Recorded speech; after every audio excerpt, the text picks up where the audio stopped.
I'm going to talk about today the theory of bounce.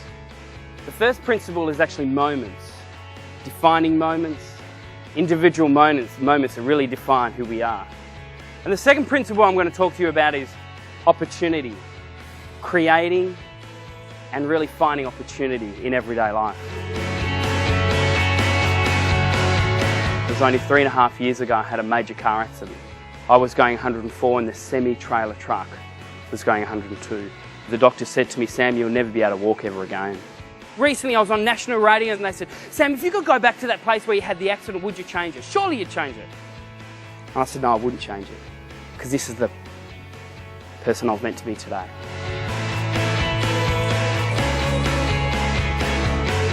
We all have these conditions in our life. My condition is a lot more physical, you can see it.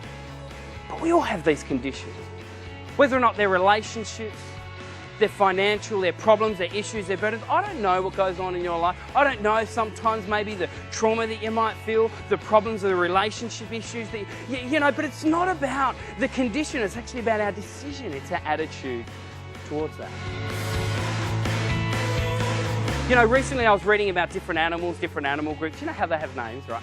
A group of bees is called a swarm, a group of cattle is called a herd, a group of vultures, you know what a group of vultures is called? A venue. A venue of vultures. A group of buzzards, get this, a group of buzzards is actually called a committee. But my favourite out of all the different group of animals, get this, is actually a group of rhinos. Now rhinos, they can run over 45 kilometres an hour, but they can only see 9 metres in front of them. So do you know what a group of rhinos is called? A crash. I love that.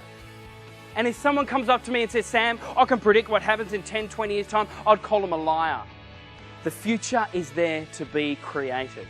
One thing about the rhino is it can't see in front of him. It doesn't know what the future, but it will continue to move forward. It will continue to move forward no matter how many issues, no matter how many barriers, no matter how many adversities, crashes, whatever it might be. Here is a guy backpacking over in Europe. Family tragedy happened back here in Australia, here in Sydney. He jumped on a plane, flew from London through here to Sydney. As he was getting off the plane, everyone else that was on the plane, they have loved ones to greet them, hug them. No one at all come up to him. No one came up to him and hugged him and embraced him. He felt alone, he felt isolated, he felt unloved.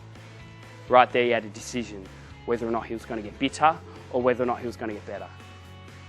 So what did he do? He went back to his apartment, he got a massive big piece of cardboard. On the piece of cardboard he wrote "free hugs" on it. He stood in the middle of them all. At first people were laughing at him, you know, and after a while people came up to him, hugged him and embraced him. Did you know that now that this Free Hugs campaign is in over 150 different countries? It has been viewed on YouTube over 80 million times.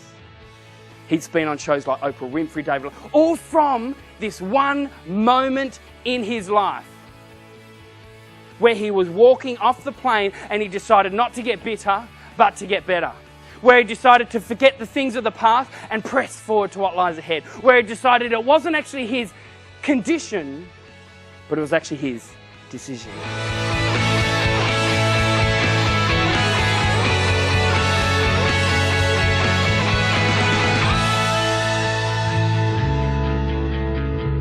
Talk about tenacity. I thought he was great. I loved what he had to say. I thought he was passionate. He moved me. I cried.